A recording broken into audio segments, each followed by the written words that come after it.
সুধীমণ্ডলী, আমি ষষ্ঠ পর্বে গীতার প্রথম অধ্যায়ের 4, 5, 6 শ্লোকের বাংলা পদ্যাকারে যে দেওয়া আছে বইয়ে, তা আমি ছন্দাকারে পাঠ করছি।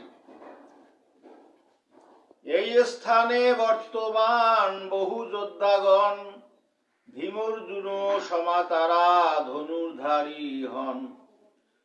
যুযুধান বিরাট দ্রুপদ মহারথী সব, দৃষ্টকেতি চেকিতান কাশীর পুঙ্গব। পুরোদিদি কুন্তি ভোজ শৈব রাজাগণ, যুধামন্যু বিক্রান্ত নহে সাধারণ। বীর্যবান এই দে সৌভদ্র দ্রৌপদেয়, সকলেই মহারথী কেহ নহে হেয়।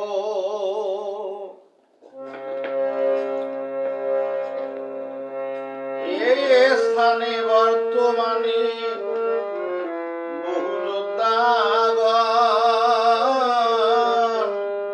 আরে ভীমর্জুন সমতারা ধনুধারী হন। ভীমর্জুন সমতারা ধনুধারী হন। যুযুধান বিরাট দ্রুপদ মহারথী সব,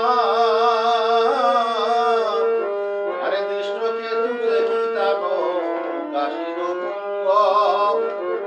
দৃষ্টকেতু চেকিতান কাশীর পুঙ্গব। আরে পুরোজিত কুন্তি ভোজ শৈব রাজাগণ,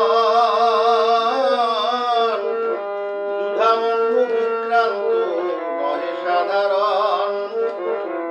যুধামন্যু বিক্রান্ত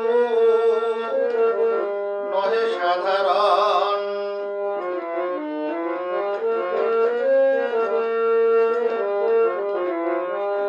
বীর্যবান দেহে সৌভদ্র দ্রৌপদেয়, সকলেই মহারথী কেহ নহে হেয়। সকলেই মহারথী কেহ নহে হেয়। সকলেই মহারথী কেহ নহে হেয়।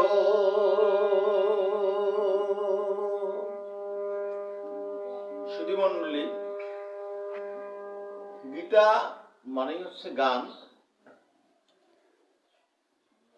বারকমচারী তার গতিসত্তম বইয়ে লিখেছেন, গীত মানে হচ্ছে সুর, সুর মানে হচ্ছে গান।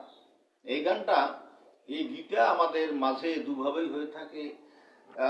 এটা বাইরে আমি করছি, কিন্তু আমার মাঝেও সেই গীত প্রতিধ্বনিত হচ্ছে। যারা জ্ঞানী তারা জানে, যারা জ্ঞানী নয়, সাধারণ তারা এই গীতকে বোঝে না। গীত মানে সুর। আমার মধ্যে যে সুরের ধ্বনি হচ্ছে, ইহাই প্রকৃত গীত বা ইহাই গান, ইহাই প্রকৃত গীতা। তো বাদলবাসী বৃন্দাবনে যার যেমন কান তেমনি শোনে। এই দেহরূপ বৃন্দাবনে আমাদের যে বাসী, এই যে গীত বা গীতা, এ হচ্ছে শোনার সৌভাগ্য সবার হয় না। যারা প্রকৃত ভক্ত, যারা গীতোক্ত যোগী, তারাই সত্যিকার এই সুরকে শুনতে পারে, তারাই এই সত্যিকার এই সুরকে জানতে পারে, তারাই ধন্য হয়। তাছাড়া আর কেউ হতে পারে না।